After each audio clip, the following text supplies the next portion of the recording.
की press briefing होगी और डीजीएमओ की मीटिंग के बाद प्रेस ब्रीफिंग ये बताई जा रही। दोपहर 2:30 बजे डीजीएमओ की प्रेस ब्रीफिंग होनी है और दोपहर 12 बजे डीजीएमओ की मीटिंग होगी, यानी कि पहले मीटिंग होगी, उसके बाद प्रेस ब्रीफिंग होगी। डीजीएमओ की ये जो director general of military operations की जो बातचीत होगी उस मीटिंग में, उस बैठक में, उसके बाद प्रेस ब्रीफिंग विदेश मंत्रालय की तरफ से और डीजीएमओ की तरफ से की जाएगी और बताया जाएगा कि इस बैठक में क्या कुछ दोनों देशों के बीच में हुआ। क्योंकि कल जो हाई लेवल मीटिंग प्रधानमंत्री नरेंद्र मोदी की अध्यक्षता में और तीनों सेना अध्यक्ष सीडीएस अनिल चौहान और उसके साथ ही रक्षा मंत्री एनएस अजीत डोभाल, विदेश मंत्री सब मौजूद थे, उसमें बड़ी बातें, दो टूक संदेश अंतर्राष्ट्रीय स्तर को भी दी गई। यानी अमेरिका जो मध्यस्थता की बात कर रहा था उनको भी साफ कहा गया कि अब सिर्फ और सिर्फ पाकिस्तान पर अगर चर्चा होगी तो पाकिस्तान ऑक्युपाइड कश्मीर यानी पीओके पर होगी और किसी मुद्दे पर जो चर्चा है वो संभव नहीं है। यानी कि हम अपनी संप्रभुता, हम अपनी अखंडता से किसी से भी हम कॉम्प्रोमाइज नहीं करेंगे, चाहे वो इंटरनेशनल लेवल की बात हो, चाहे वो पाकिस्तान से बात हो।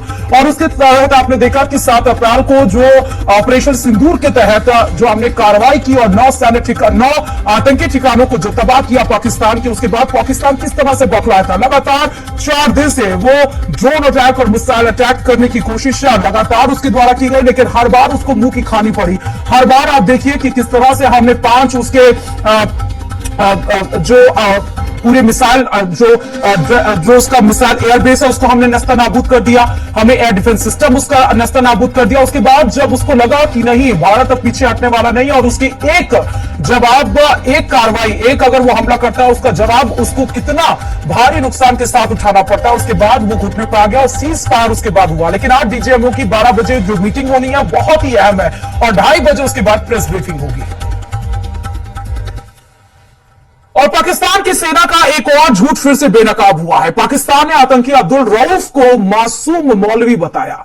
जी हां, दरअसल पाकिस्तान की सेना ने आतंकी अब्दुल रऊफ की एक वायरल फोटो पर सफाई देते हुए दावा किया कि वो शख्स एक सामान्य नागरिक और समाज सेवी है और उसका लश्कर से कोई लेना देना नहीं।